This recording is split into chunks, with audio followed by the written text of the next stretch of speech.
ओम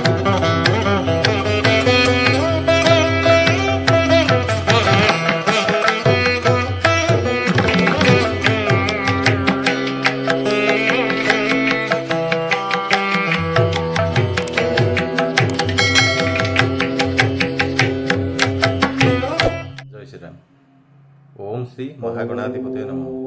पवित्र विनायक चतुर्थीर हार्दिक शुभकामना। पूर्व वीडियो आम 9टी ग्रहों इष्टदेवता संबंध में आलोचना कर सारी। भगवान श्री गणेश होती केतु इष्टदेवता, जो मान जन्मजातक केतु अशुभ भाव में अवस्थान करते अथवा गोचरकालीन केतु कुप्रभाव ग्रसित किंबा जो केतु महादशा चली सेमाने भगवान श्री गणेश उपासना करी केतु अशुभत्व ह्रास करने सह शुभफल प्राप्त करें। तेबे गोटे मंत्र 7 थर अथवा 27 थर भगवान श्री गणेश सम्मुख में जप करी केतु अशुभ प्रभाव को ह्रास करें।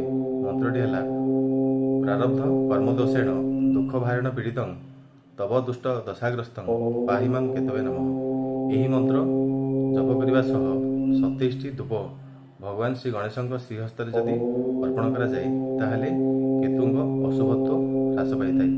तेबे भगवान श्री गणेश को लाल फूल हलदिया मिठा अथवा हलदिया फल एवं बिल्वपत्र सह धूप जदि भगवान श्री गणेश को अर्पण करा जाए तेबे मंगल बुध एवं केतु संबंधित अशुभत्व ह्रास होता है। जय जगन्नाथ।